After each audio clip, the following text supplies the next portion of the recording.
السلام عليكم ورحمة الله وبركاته. ازيكم حبايبي؟ عاملين ايه؟ يا رب تكونوا بخير دايما. النهاردة ان شاء الله هنعمل احلى طريقة عمايل الحمام. انا غسلته كويس ونضفته ونقعته في خل وليمون وشطفته كويس، وده فريك انا نجحته، وبصلاية وفصين توم، ودي الكبد والقوانص ومكعب وفلفل وحبهان ورق لوري وكزبرة ومعلقة من البهارات المشكلة، دي معلقة سمنة. هنزل بالبصلاية والفص الثوم،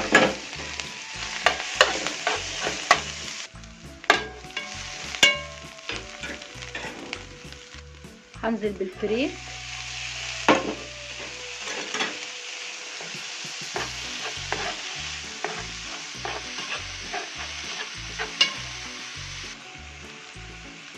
هنزل بالكبد والقوانص والتوابل،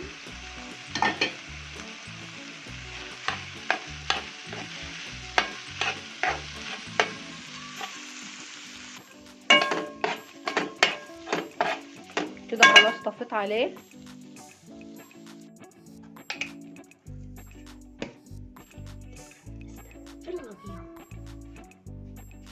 هرش على كل واحدة فلفل،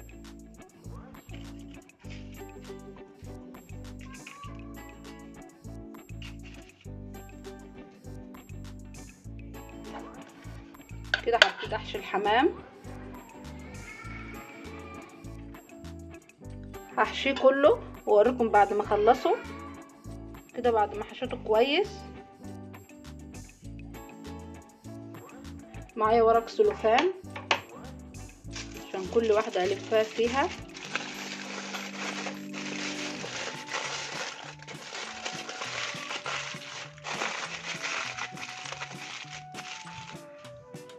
كده بعد ما لفيت الكميه كلها في ورق سلوفان، معايا هنا ميه فيها بصل وحبهان وجوز الطيب وفلفل وملح، فصين من الثوم ومستكه.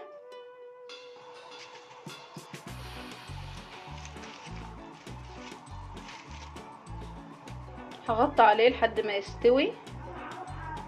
كده بعد ما سلقته فكيت من عليه ورق السلوفان، معايا هنا صينيه فاضيه مسحه من السمنه،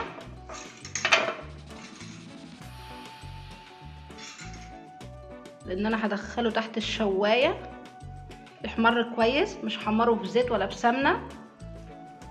كده بعد ما مسحته كله بالسمنه هدخله الفرن، استنوا الشكل النهائي بعد ما يطلع.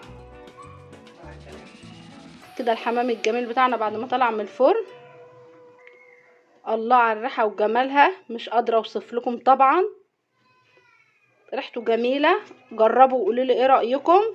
ولو عجبكم الحمام الحلو بتاعي جربوه، ومستنيه تقولوا لي ايه رايكم، مستنيه تعليقاتكم الحلوه ليا وكلامكم الحلو، مستنيه اللايك والشير بتاعكم، وجربوا وقولوا لي ايه رايكم.